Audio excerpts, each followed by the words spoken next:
아멘. 다리오 왕 때 일어난 일을 말씀하고 있습니다.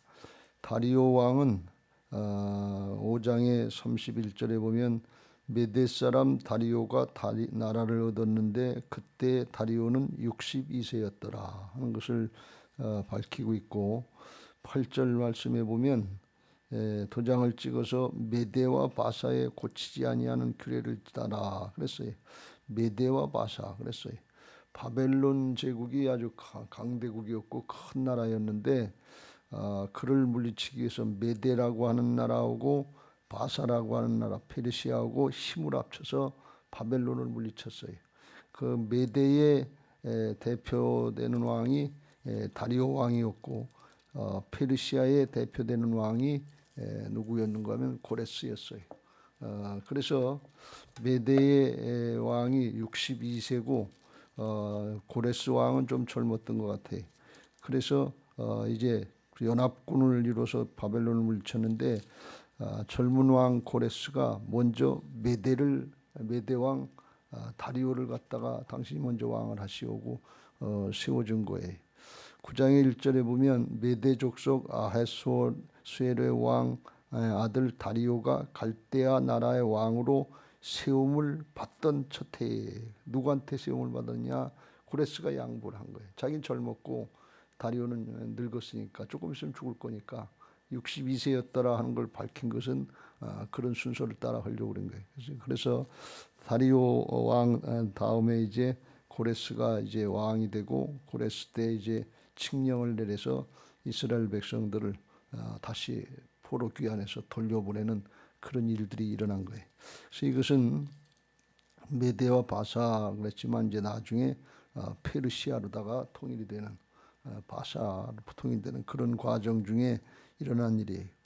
다리오가 왕이 돼서 고관 120명을 세워서 전국을 통치하겠다. 나라가 하도 크니까 전국을 120으로 하니까 아마 120개, 우리나라로 이야기하면 도지사들 세우고, 그리고서 이제 그 위에다가 총리 셋을 둬서 120개 도를 다 이제 관할할 수 있도록, 한 사람당 뭐 40개 도씩 이렇게 관할할 수 있도록 그렇게 해서 이제 다스리게 하고, 그걸 이제 나라의 모든 일들이 잘못되지 않도록 보고하게 해서 왕에게 손해가 없게 하려 함이었더라. 그래서 왕을 잘 보좌할 수 있도록 그렇게 총리셋을 세우는데 그 중에 다니엘이었고, 다니엘이 민첩해서 3절에 총리들과 고관들 위에 뛰어남으로 왕이 그를 세워 전국을 다스리게 한지라. 그래서 총리셋 중에 그중 또 다니엘이 뛰어났다, 탁월했다 그러니 그래서 전국을 다스리게 했다 그랬어요. 그때 다니엘의 나이가 80세가 넘었다는 거예요. 그러니까 이건 아주 굉장한 일이죠. 생각해 보세요. 바벨론이라고 하는 제국에서 총리를 했는데 바벨론 나라가 망했어요. 그러니까 한 나라에서 정권이 바뀐 게 아니고 전쟁을 해서 적대국의 총리를 다시 세운 거예요. 그러니까 이런 일이 있겠냐 말이지. 이거 아주 굉장한 거죠. 그때 나이가 80세가 넘는데도 시험을 받았다 그랬어요. 그러니까 다른 사람들이 좋아하겠어요? 안 좋아하지요. 원래 포로민 출신이었고 나이도 80이 넘었고 바벨론 제국의 총리였었는데 왜 메대 바사 나라가 바뀌고 왕권이 바뀌었는데 이 역성혁명이 일어났는데 그 사람을 갖다 또 세우냐 말이지. 다른 사람들이 볼 때 좋지 않은 거예요. 왜 다른 사람들 중에는 거기 총리나 이제 그 고관들, 대작들 이런 사람들은 대부분 이제 바벨론 오고 전쟁할 때 뭐 했던 사람인가 하면 공로가 있었던 사람들을 세울 거 아니에요. 근데 이 공로가 없는 바벨론 출신의 다니엘을 갖다가 그중 높은 자리에 앉았으니까 이게 얼마나 속이 불편하겠냐면 시기하고 질투하는 것을 볼 수가 있습니다. 그래서 어떻게 하면 저 다니엘을 끌어내릴까, 어떻게 하면 죽일까 아무리 찾아도 고발할 근거를 찾지 못했다. 그래서 충성되어서 아무 그릇됨도 없고 아무 허물도 없습니다. 정직하고 깨끗해서 허물을 찾을 수가 없는 거예요.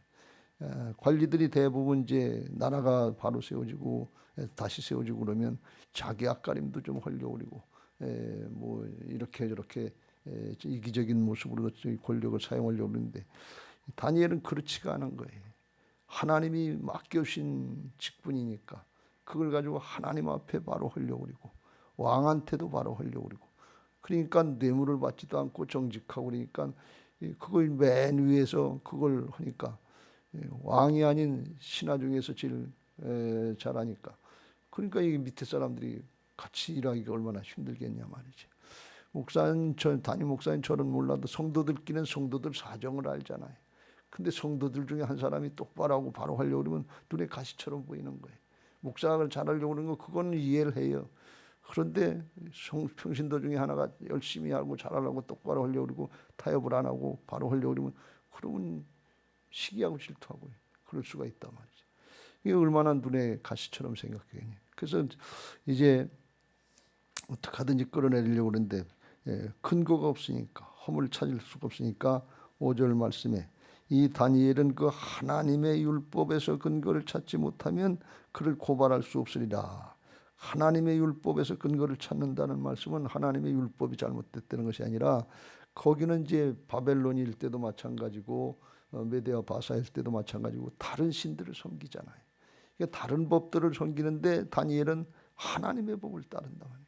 그러니까 그걸 핑계로 해서 왕이 섬기는 신을 섬기지 않습니다. 이 나라 법은 조금 다른 걸 섬깁니다. 그걸 핑계로 고발하지 않으면 다른 수가 없겠다 하는 거예요. 그래서 이제 그걸 핑계로 해서 자기들이 6절에 보면 이들이 총리들과 관들이 모여서 작당하는 거예요. 새로운 법을 만들자 하는 거죠. 새로운 법을 만들어서 이제 다니엘을 죽이려고. 그러니까 다니엘 하나를 죽이려고 하는 법을 만드는 거예요. 그런데 그 법을 통해서 뭘 하는가 하면 하나님의 법을 지키는 게 잘못됐다는 걸 그걸 만드는 법을 만드는. 이게 정상입니까? 비정상입니까? 비정상이지. 비정상이지요. 어떻게 하나님의 법을 심판하는 법을 만드냐 말이지. 비정상이 정상이 되는 거예요. 이게 세상 논리예요. 어떻게 하나님의 말씀, 하나님의 법을 잘못됐다고 하는 그런 법을 만드냐. 오늘날 그런 일들이 비일비재하잖아요. 동성연애법이다, 뭐 차별금지법이다, 무슨 법이다 하는데 하나님의 법이 맞질 않아요. 사람의 꾀를 가지고서 하나님의 법 위에 올려놓는 거예요. 그게 하나님의 법을 지켰다는 거. 그게 잘못됐다는 거예요. 코로나 때 예배 드렸는데 이게 잘못됐다는 거예요. 예배 코로나 때 질병 있고 그러면 예배 드리지 말라고 어디 성경에 나와 있어요. 그거에서 코로나가 잡혔습니까? 아니에요. 그런 거 아니에요. 과학적인 근거도 없어요. 그런데 그런 법을 만들어서 한단 말이지. 사람들이 하는 일이 그래요. 그 비정상이 정상이죠. 여러분 말씀 따르시길 주의 이름으로 축원합니다. 사정형편 핑계대지 말고 말씀 따르는 게 최고의 법. 왜? 하나님이 함께 하시잖아요. 하나님이 살아계시잖아요. 하나님 생각하지 않고 눈에 보이는 사정형편 사람들만 보면 아유 이거 겁이 나서 어떡하나 그렇게 생각하고 싶단 말이지. 다니엘을 쭉 보면서 느껴지는 마음의 감동 중에 하나는 다니엘이 탁월했잖아요. 뜻을 정해서 하나님의 뜻을 따르려고 구별을 하려고 그랬잖아요. 근데 그거는 하나님의 은혜를 받고 이제 은사도 받고 그래서 탁월하게 쓰임 받는 길 돼서 겉만 보면 겉으로만 언뜻 보면 야 승승장구하고 좋다 그럴 텐데 그 과정을 보면 계속해서 어려움이 용광로불 속에 쳐넣어지든지 사자굴 속에 이제 쳐넣어질 과정이 되든지 또 어려움을 당하든지 시기하고 질투를 당하든지 계속 그 과정이. 그래서 무릇 그리스도 예수 안에서 경건하게 살고자 하는 자는 핍박을 받으리라. 디모데후서 3장 12절. 구별돼서 말씀대로 따르려고 하려면 반드시 사단과의 영적인 싸움의 과정이 있다고 하는 걸 꼭 명심하시길 주의 이름으로 축원합니다. 겉만 보고 좋아하지 말고 문제 해결했다고 좋아하지 말고 그 다음에 타협하고 세상으로 가면 그러면 별 문제 없는 것 같아요. 그런데 끝까지 하나님이 주신 것 가지고 하나님의 말씀 따라서 하나님의 주권 인정하고 순종하고 나가려면 걸리는 것들이 많은 거예요. 주변의 사람들이 볼 때 눈에 가시처럼 느껴지는 거예요. 근데 그거 적당히 타협하고 가려면 그러면 괜찮지. 근데 끝까지 믿음 지키려면 이렇게 시기하고 질투하고 사단이 사람들을 통해서 대적한단 말이지. 이 과정을 감당할 수 있는 믿음의 사람들 되시길 주의 이름으로 축원합니다. 엘리사 선지자가 자기 스승 엘리야를 따라다니면서 끝까지 따라가려고 그러니까 엘리야 선지자가 뭘 해주면 좋겠냐 그랬더니 선생님의 받은 영감에 갑절을 받기를 원합니다. 저는 부족하기 때문에 성령께서 충만하는 게 갑절해야 선생님만큼 이럴 것 같은데 그렇게 했으면 좋겠습니다. 그랬더니 엘리야 선지자가 그래 어려운 걸 구하는도다. 왜 어려우냐? 한 번 받고 쓰는 거 이게 어렵다는 게 아니라 능력 드는 게 아니라 그걸 받아서 감당하는 게 어렵다는 얘기, 유지하는 게 어렵다는 얘기. 다니엘을 보니까 한 번 문제 해결받는 게 어려운 게 아니에요. 끝까지 나가려니까 이게 어렵다는 거예요. 왜 계속해서 그런 과정을 감당해야 될 그런 그야말로 세상 말로 얘기하면 내 영적인 내공이 있지 않으면 그걸 감당을 못한다는 거예요. 여러분 초점을 잘 맞추시길 주의 이름으로 축원합니다. 문제 해결 한 번 받는 거 될 수 있어요. 누간네살처럼 은혜도 받고 축복도 받고 하나님도 알고 찬송도 하고 회개도 하고 눈물 흘려 회개하고 돌이킨 것 같은데 하나님의 주권 인정이 안 되면 그냥 또 다운로 떨어지고 바닥치게 되는 거예요. 그 바닥치고라도 짐승이 돼서라도 깨닫고 돌이키고 마지막 순간에 하나님을 찬양하고 그리고 벨사살 왕으로 넘어오는 걸 보면 그게 은혜예요. 근데 끝까지 고집피고 세상에서 잘 먹고 잘 살고 성공하고 출세하고 연락하고 잔치하고 그러다가 죽어보니까 지옥이더라. 그게 뭐예요? 여러분이 하나님 나라 차원이 열려지게 되시길 주의 이름으로 축원합니다. 세상 나라 차원이 아니지. 어려울 수 있어요. 힘들 수 있어요. 우리 각자 사정 형편에 따라서 상황에 따라서 다른데 그거 보고 위축당하고 그것 때문에 실망하고 원망하고 나한테 왜 하나님 살아계심이 이런 일이냐 그러지 말고 늘 강조합니다만 어렵고 힘들 때 믿음 지키는 사람이 그 사람이 훌륭한 믿음이다 말이죠. 별일 없을 때 편안할 때 좋을 때 남보다 나은 것 같을 때 그건 별거 없어요. 왜 별 힘들 거 없잖아요. 그런데 날마다 영적인 싸움을 싸우고 분투하고 노력하고 힘쓰지 않으면 안 되고 정말 속에서 이해가 안 되고 그렇지 하나님 살아계시면 어떻게 이런 일이 있냐. 욥의 심정처럼 어떤 데 하나님하고 따져보고 싶은데 하나님이 만나주지도 않고 응답도 안 해주시는 거예요. 그래도 중심이 하나님께 있어서 영적인 오뚜기 그냥 빨딱 일어나서 그래도 하나님 편에 서야지. 그래도 말씀 따라가야지. 그래도 믿음 지켜야지. 그 사람이 하나님 앞에 복된 사람인 것을 믿으시기 바랍니다. 다니엘이 그걸 할 줄 알았단 말이지.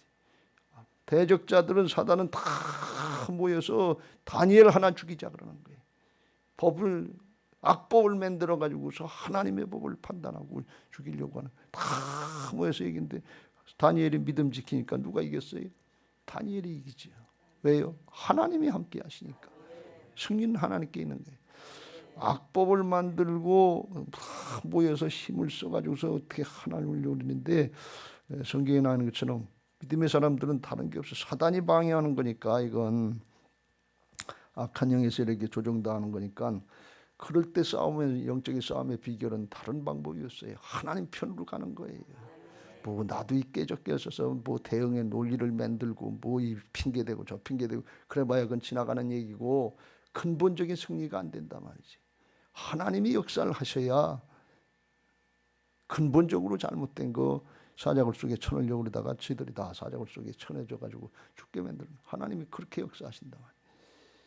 그래서 신명기 28장에 보면 내가 네 하나님 여호와의 말씀을 삼가 듣고 내가 오늘 내게 명령하는 그의 모든 명령을 지켜 행하면 네 하나님 여호와께서 너를 세계 모든 민족 위에 뛰어나게 하실 것이라. 뛰어나게 해서 들어가도 복을 받고 말씀 순종하면 나가도 복을 받고 다 복을 받는데 그 중에 하나가 뭐가 있는가 하면 7절에 여호와께서 너를 대적하기 위해 일어난 적군들을 네 앞에서 패하게 하시리라. 그들이 한 길로 너를 치러 들어왔으나 네 앞에서 7길로 도망하리라. 다니엘의 대적자들이 하나가 되고 고관 대적들 뭐 전국 120도에 있는 사람들 이 권력 있다는 사람들 다 모여가지고 다니엘 하나 물리치려고 하나가 된 것 같은데 하나님이 역사하시니까 7길로 도망하는 것처럼 다 풍지박산된단 말이지. 분열의 영은 분열시키려고 하는데 자기가 분열돼. 여러분 이제 총선거가 다가와 있는데 국회의원 선거가 다가와 있는데 누가 이기느냐? 하나가 되는 당이 이기는 거예요. 분열되고 나누고 싸우다가 다투면 그건 지는 거예요. 근데 뭐가 분열시키냐? 사단이 분열의 영이지.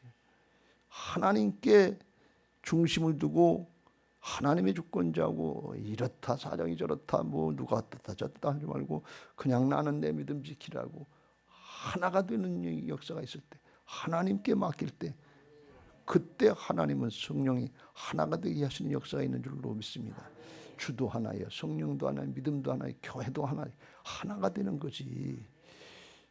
그런데 사단은 사람을 죽이고 죄악을 행하고 그럴 때 그때는 하나가 되는 것 같아요. 그런데 이해관계가 딸리고 뭐 그런 자기 값가림 하려고 다 분열되는 거예요. 그건 아니에요. 기독교 신앙의 하나는 사랑으로 나를 부인하고 헌신하고 순종하면서 하나가 되는 역사가 있는데 왜 그래요? 성령이 주인 되신 것이고 영원한 하나님 나라가 있기 때문에 그래요. 세상신은 세상의 것까지 주장하는데 하나님은 하나님 나라의 영원한 걸 바라보게 하시고 인내하게 하시고 성립케 하시는 것을 믿으시기 바랍니다. 다니엘의 모습을 보면서 참 믿음 좋은 사람이다. 이게 한 번이 아니고 계속 그런 일이 있는데 그걸 끝까지 이겨내는 걸 볼 수가 있어요. 근데 이겨낸 게 자기가 이겨낸 게 아니고 하나님 편에 서는 거예요. 죽더라도 믿음 지키는 거예요. 그리 아니하실지라도 나는 왕의 금신상 앞에 절하지 않겠습니다. 돈 앞에 절하지 않겠습니다. 세상의 명예 권력 앞에 절하지 않겠습니다. 사람 앞에 절하지 않겠습니다. 말씀 따르고 믿음 지키다가 명예롭게 죽겠습니다. 이 모습이에요. 그런데 하나님은 죽이시지 않고 살린단 말이죠. 23절에 보면 왕이 이제 사자굴 속에 쳐넣어졌는데 살아났잖아요. 천사가 살려줬잖아요. 지켜줬잖아요. 사자의 입을 봉해서. 왕이 심히 기뻐서 명하여 다니엘을 굴에서 올리라 하매 그들이 다니엘을 굴에서 올린즉 그의 몸이 조금도 상하지 아니하였으니 이는 그가 자기 하나님을 믿음이었더라. 이게 믿음인 것입니다. 이해관계 따라 기분 감정 따라 누가 뭐란다 그러면 오락가락 요동 그런 믿음은 하나님께서 응답을 안 하신다. 왜요? 두 마음을 품기 때문에 그렇다. 왜 두 마음이냐? 어떤 때는 하나님의 말씀 따른 것 같고 내가 좋을 때는 하나님의 말씀 따른 것 같고 그러다가 힘들고 어렵고 곤란한 것 같으면 그럼 자기가 주인되고 자기 방법을 따르고 세상의 방법을 따르는 거예요. 그러니까 오락가락 하니까 믿음이 안 생기는 거예요. 야고보서 1장 6절 오직 믿음으로 구하고 조금도 의심하지 말라. 의심하는 자는 마치 바람에 밀려 요동하는 바닷물결 같으니 이런 사람은 무엇이든지 죽게 얻기를 생각하지 말라. 두 마음을 품어 모든 일에 정함이 없는 자로다. 느부갓네살이 그랬잖아요. 당대 최고 권력을 갖고 부귀영화 다 누리는데 하나님 앞에 요랬다 저랬다 하는 거예요. 그게 이 사람이 인격이 되냐 말이죠. 꾸준하지 못한 거예요. 나를 부인하고 주님 따라가야 될 줄로 믿습니다. 그건 내가 하는 것이 아니라 내 안에 오신 주님이 주인 되실 때 살아도 나를 위해서 살아도 죽어도 나를 위해서 살지 않고 사나 죽으나 주를 위해서 살 수 있는 예수님의 모습을 나타낼 수 있도록 우리를 거듭나게 하신 것을 믿으시기 바랍니다. 이게 부활신앙이에요. 다니엘은 예수님을 나타내는 모형으로다가 보여주신 인물이에요. 요동을 하지 않잖아요. 이 모습을 보면서 얼마나 훌륭하냐 말이에요. 근데 우리가 이렇게까지 못하더라도 다윗을 통해서 말씀드린 것처럼 잘못하고 실수하고 모자랄 때 있어요. 범죄할 때 있어요. 그런데 깨닫게 하셨으면 즉시로 회개하고 하나님 편으로 돌이키는 거예요. 중심이 하나님께 있어야 돼. 영적인 오뚜기들이 돼야 돼. 그래야 이 세대를 이겨나가지. 마지막 때 어떻게 이겨나갈 수 있겠냐. 할머 잘못했다 어렵다 하면 에이 복잡해서 난 안 되는가 보다. 난 틀렸다. 난 해도 또 그럴 텐데 뭘. 또 실수하고 또 저기 할 텐데 뭘 그렇게 하냐. 그건 무슨 생각이? 나 중심이에요 여전히. 나는 안 되지. 근데 나 중심으로 내가 또 그렇게 될 텐데 또 안 될 텐데 뭘 나서 그냥 가만히 있지. 그 중심이 뭐예요? 나 중심이라는 게. 그 나는 죽었고 예수님이 주인 되실 때 그때 다니엘처럼 일어설 수 있고 다윗처럼 일어나서 하나님 편의 중심에 서서 끝까지 믿음 지킬 수 있는 거예요. 나 중심의 신앙하지 말고 옛사람은 죽었고 예수님의 생명을 거듭난 새 사람 된 걸 믿고 주님 중심으로 하나님의 주권자로 따라가는 믿음의 사람 되시길 주의 이름으로 축원합니다.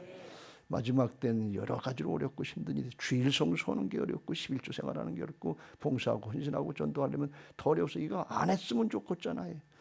그런데 이 영적인 성장의 지름길에서 나오는 것처럼 그렇게 성장하고 성숙하지 않으면 쓰임을 받지 못하는 게 겨우 예배라고 그러면 그건 겨우 예배하는 사람들한테 대단한 신뢰의 말. 그렇고 나만 날 위로를 받고 내 문제 해결받고는 그 정도에 머무르면 믿음이 더 자라지 않으면 헌신하고 봉사하고 충성하는 건 누가 하냐 말이지. 하나님 나라 확장은 누가 해? 하나님 우리에게 거기까지만 허락하신 것이 아니고 주님의 주권을 인정하고 살아도 주를 위해서 죽어도 주를 위해서 사나 죽으나 주를 위해서 쓰임받고 영원한 하나님 나라 것을 받게 하신 거예요. 그러니까 눈에 보이는 땅의 것, 나중심 그냥 좁은 거지. 아주 관점이 좁은 거지. 제 편으로 이야기하면 저부터 시작해서 간장종지 같은 그런 믿음 가지고 거기다가 은혜를 달라고 복을 달라고 그러네. 마음을 넓혀야지요. 주님의 마음이 돼야지.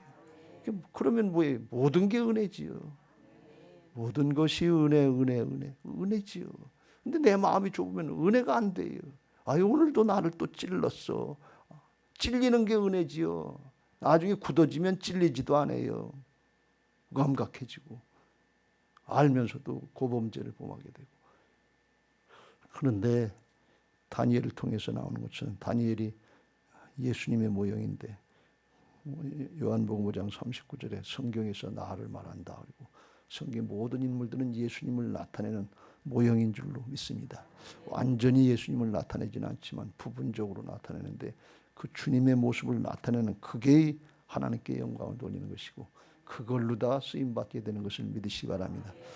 우리들이 다니엘처럼 뭐 총리 대신이 돼가지고 왕권이 3번 바뀌도록 그렇게 롱런하면서 쓰임받는 그런 정도 아니지만 우리 각자 있는 그 자리에서 목사는 목사의 자리에서 장로는 장로의 자리에서 권사는 권사의 자리에서 작은 목자는 작은 목자의 자리에서 평신도는 평신도 자리에서 자기 있는 자리에서 가정이든 직장이 사업의 현장이든 어딘지 거기서 하나님의 일꾼으로서 하나님의 사람들로서 여기서 내가 지켜야 될 믿음의 모습이 뭔가 하고 오늘도 그걸 기도하시기 바라고 주님 따라가게 하옵소서. 말씀 편에 서게 하옵소서. 믿음으로 승리하게 하여 주옵소서. 그냥 귀찮다고 힘들다고 에이 왜 나만 일어나 지나가지 않고 영적인 싸움을 싸우면서 바울처럼 내가 선한 싸움 싸우고 달려갈 길 마치고 믿음 지키고 하늘의 면류관을 바라보고 나가는 예루살렘 성을 향해서 나가는 복된 신앙들 믿음의 승리자들 되시기를 예수님의 이름으로 축원합니다. 이제 받은 말씀 기억하시고 360장